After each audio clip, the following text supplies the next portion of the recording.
Vamos passar agora para uma pauta política.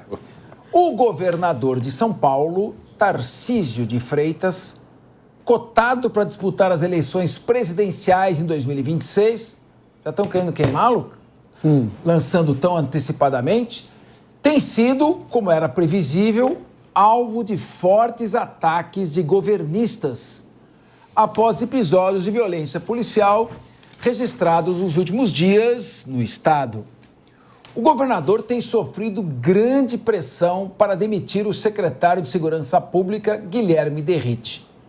Após os casos, Tarcísio chegou a anunciar a revisão na política de uso das câmeras corporais e admitiu ter errado em relação às críticas que realizou sobre os equipamentos. Em meio aos ataques, o Supremo Tribunal Federal ainda determinou o uso obrigatório das câmeras pela Polícia Militar de São Paulo. Meu querido Rodolfo Maris, o nosso governador Tarcísio de Freitas é um gestor, é um homem técnico que teve gestão premiada no Ministério dos Transportes, no governo passado de Jair Bolsonaro, antes de Jair Bolsonaro também, perante Dilma Rousseff, no DENIT, que é o Departamento Nacional de Obras e Tráfego, que constrói as estradas em todo o país, e vem fazendo uma administração equilibrada que agrada até agora, segundo as pesquisas, 61% do eleitorado paulista. Nós tivemos alguns incidentes, sim, é verdade. A polícia militar foi flagrada, um episódio jogando um cidadão de uma ponte, no outro episódio atirando num estudante de 22 anos que estava desarmado, e começou a discutir a questão da letalidade. Agora, o que me incomoda é que questões que são de gestão e que deveriam ser discutidas com equilíbrio, com responsabilidade, viram pauta política, e não é nem político ideológica, hein? Não. Político-partidária. Exatamente. O que é muito feio, tá certo? Ele está trabalhando, é muito cedo para falar, não se sabe se ele é candidato à reeleição, se ele é candidato a presidente, se ele vai querer prosseguir na política ou não. É um direito dele tomar a decisão. O que eu acho muito ruim e muito errado é tentar politizar partidariamente a análise de uma gestão administrativa que tem agradado o eleitor do estado de São Paulo. Mas eu sei que aqui o debate é democrático porque é linha de frente. Sim, Capês. Então ninguém é obrigado a concordar com ninguém. Eu queria te ouvir. Capês, a gente vive numa situação muito difícil aqui na cidade de São Paulo, sobretudo com o aumento da violência. Hoje é quase impossível você andar na Avenida Paulista e falar ao telefone ao mesmo tempo. Você fica com receio de tirar o celular do bolso. Até a polícia não recomenda. E até a polícia realmente não recomenda que você atenda o seu telefone na metrópole, que é o coração do Brasil, que é a Avenida Paulista. Porque vai passar alguém de bicicleta e vai roubar ali e furtar o seu celular. Olha só, então a gente vive talvez o pior momento já registrado da violência em São Paulo. É óbvio que o aumento da polícia militar e da resposta, e a polícia militar respondendo, vai aumentar também. Há um aumento, de resposta da polícia militar. Com isso, vem alguns policiais, a gente não pode colocar a corporação polícia militar dentro do mesmo balaio. Vem alguns policiais que, por estresse, seja lá qual for, despreparo mesmo, cometem crimes que não era para cometer, oriundos de sua profissão. Agora, culpar o nosso governador, Tarcísio de Freitas, por querendo tirar o Derrite, como se isso fosse, de fato, uma pronta resposta, só mostra a cultura do país. Parece time de futebol, o time todo vai mal, manda embora quem? O técnico é que cai. Perdeu 3 partidas, é o técnico que cai. E o Tarcísio de Freitas está segurando o Derrite bravamente, porque é o braço direito ali do governador do estado de São Paulo, que faz um excelente trabalho. Eu acho que o poder de resposta da Polícia Militar está de acordo, a polícia está respondendo, culpou e penalizou esses policiais que foram afastados e outros foram presos. E eu também não acho que tirar o Derrite agora, assim, seria uma resposta somente para a população e midiático, sabe? As grandes mídias aí estão em cima dessa resposta do Tarcísio de Freitas, que está segurando o Derrite e, na minha opinião, está fazendo um bom trabalho. Ô, Deise Chocari, estava vendo aqui a letalidade policial no estado da Bahia Quem que governa? Qual partido que governa? PT. Hã? PT. O PT. É o triplo. Então é muito maior que em São Paulo.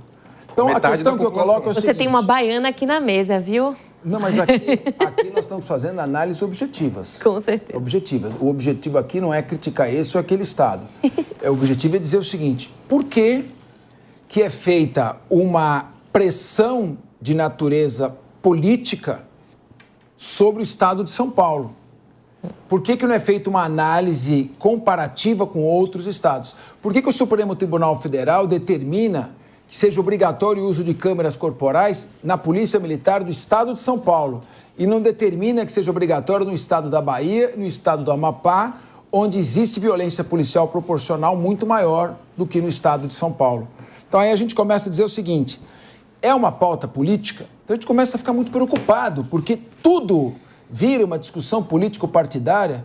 Desde Siocari. Capês, mas sabe por quê? Porque a questão da segurança pública no Brasil, ela virou uma questão de governo e não de Estado.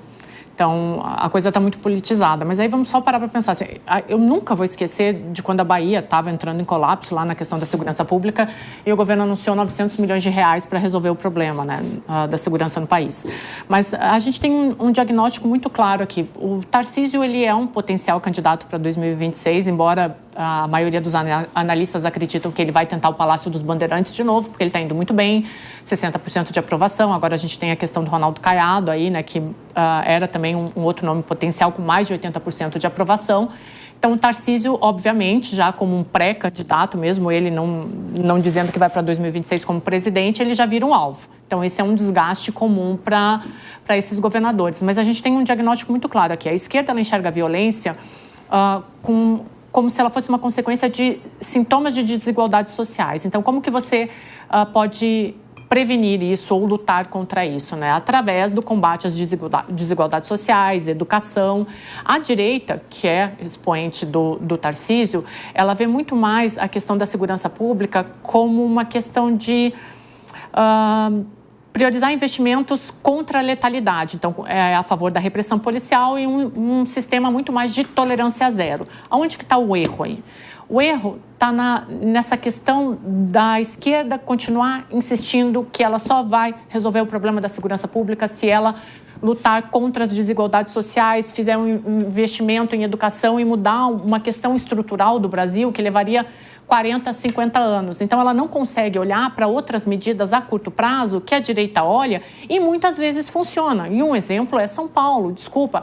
Ok, existem casos na polícia que precisam ser investigados e o Tarcísio está investigando. Eu fui muito crítica em relação a esse aumento da letalidade, mas fato é que essa dinâmica de prevenir a bandidagem com uma política de tolerância zero e com um aparato repressivo maior num estado que não consegue resolver os problemas que a esquerda acredita que vai resolver e nunca resolve, como a desigualdade social, é o que está funcionando até agora. E é mais ou menos a mesma diretriz que o Ronaldo Caiado, que tem 84% de aprovação e agora foi declarado inelegível, também utiliza. Então, a questão, ela é política, ela é uma questão de governo e não de Estado, e o governo acaba punindo os governadores que conseguem, de uma certa forma, reduzir o problema da letalidade na polícia por uma questão simplesmente eleitoral e por não conseguir resolver os seus próprios problemas e dar respostas às suas próprias ideologias, como a diminuição da desigualdade social, que a gente ouve a esquerda falando que vai reduzir desde os anos 80.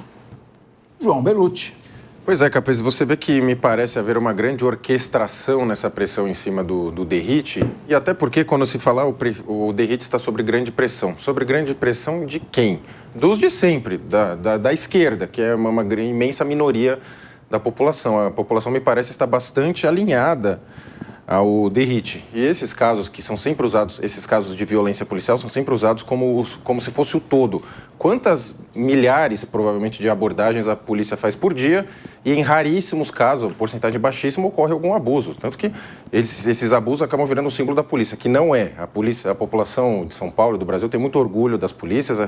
Vocês fazem um grande trabalho policiais. Agora, até esses termos, na minha visão, são equivocados. Igual do letalidade. O que é letalidade? Um bandido que morreu em troca de tiros com a polícia. O próprio troca de tiros, né? Houve troca de tiros entre bandido e a polícia. Não, os bandidos atiraram na polícia. Ninguém reage à polícia ou atira. A polícia chegou, você fica parado e aceita a abordagem. É assim que funciona. E o Tarcísio, tecnicamente, o Capês, ele é um avião. Todo mundo que já trabalhou com o Tarcísio fala, ele é um grande gestor mesmo, manja muito de engenharia. Mas ele é um gestorzão, ele está tocando, fazendo o que está ao alcance dele em termos de obra, de entregas, mas ele tem dado vários recuos. Nesse mesmo da Câmara, eu não sei como ele poderia enfrentar o tema, já que o Supremo decidiu, o Supremo Tribunal Federal decidiu que na Polícia de São Paulo tem que usar câmera, mas nas outras não falou nada. O Supremo não decidiu que tem que usar drones para patrulhar comunidades dominadas pelo tráfico. Isso não decidiu. Agora que a polícia tem que usar câmera, decidiu. Então é isso. Como você colocou, a PM da Bahia tem 3 vezes mais crimes que a polícia de São Paulo e metade da população. A PM do Rio nem se fala. E no Rio de Janeiro, inclusive, eles começaram a usar drones para multar motoristas no trânsito, mas para fazer a segurança da comunidade, da população, isso eles não fazem. Minha querida Maria de Carli, que é baiana, aqui se encontra. Você achou que eu estava contra o estado da Bahia, mas para que você saiba, nos anos 90, eu fui um dos precursores na fundação de cursos preparatórios para concursos em Salvador. E eu ia para Salvador toda terça-feira e voltava na quarta de manhã, dava aula no curso e muitos dos professores que estão lá hoje foram meus alunos. Por isso que temos tão bons professores. E te faço a lista dos melhores restaurantes de Salvador aqui. Mas o meu objetivo aqui é estabelecer que há uma certa cisma contra a pessoa do governador Tarcísio. E essa cisma tem objetivos claramente políticos. E isto eu não gosto. Sim. Então eu pego o estado da Bahia para fazer um comparativo. Por que não estão pegando no pé do governador da Bahia, do secretário da Segurança Pública da Bahia, estão pegando no pé do governador Tarcísio? É esse o objetivo de fazer essa comparação. E aí você vê, a taxa normal, a taxa global de homicídios no mundo é de 6 homicídios a cada grupo de 100 mil habitantes. 6. Esse é o nível de tolerabilidade das Nações Unidas. Matar 6 pessoas a cada grupo de 100 mil habitantes. Na Bahia, nós estamos com 46,5 homicídios a cada grupo de 100 mil habitantes. Em Jequié, 85 mortes a cada 100 mil habitantes. Simões Filho, 76 mortes a cada 100 mil habitantes. Feira de Santana, 75 mortes. Juazeiro, 75 mortes. Eunápolis, 70,4 mortes a cada grupo de 100 mil habitantes. Então, essa é uma questão que o governador Tarcísio tem crítica, sempre tem. Eu também acho que está violento. Você vai andar na Vida Paulista, você toma cuidado, te leva o celular embora, te coloca um revólver aqui, colocaram uma faca no pescoço de uma mulher aqui essa semana. Sim. Claro, sempre haverá críticas, mas sempre teve violência em São Paulo, Sim. Como tem no Rio e em qualquer outro lugar. A questão que eu estou colocando, eu queria te ouvir, é esse direcionamento político e uma ordem do Supremo Tribunal Federal que foi restrita a São Paulo, que não dá para entender. Não, justamente, você falou aqui, trouxe os índices, né, de violência na Bahia. Eu, desde muito jovem, quando eu morava lá, já sabíamos dos índices muito pífios em termos de segurança. A Bahia é o segundo estado mais perigoso do Brasil, então, infelizmente, eu não me orgulho me orgulho de muitas outras coisas em ser baiana, mas esse é um dos aspectos que eu menos me orgulho. Então, fico muito triste aqui vendo isso. Bom, São Paulo é o principal colégio eleitoral do Brasil.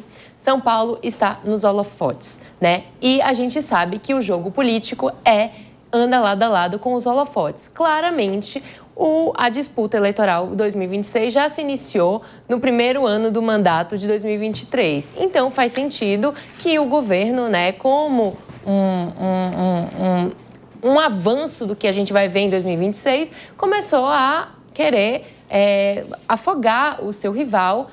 Faz parte do jogo político, faz parte da disputa política. A gente sabe que São Paulo, os índices, apesar da gente ter essa percepção da violência crescer, a gente está falando aqui dos furtos, e de fato furtos e roubos são os principais problemas da cidade aqui, relatados pelos munícipes, mas é um dos estados que tem um dos melhores índices, né, de violência comparados ao Brasil. Veja bem, não é um índice exemplar, mas comparado com os outros estados, é um dos que se sai melhor. Então, de fato, para mim, é tudo uma grande jogada política antevendo o que a gente vai ver em 2026. A gente sabe que em 2022, né, o segundo turno foi uma disputa entre o Tarcísio, o candidato do PT, o atual ministro Fernando Haddad. Então, mais do que faz sentido saber que o governo almeja essa posição tão importante que é o governo do estado de São Paulo. Resguardando aqui que somos independentes quando tiver que fazer críticas. Aliás, qualquer integrante dessa mesa está livre para fazer, claro, o que quiser. Eu me reservo também o direito, aquilo que eu achar que é errado, a falar também. É isso que a gente faz.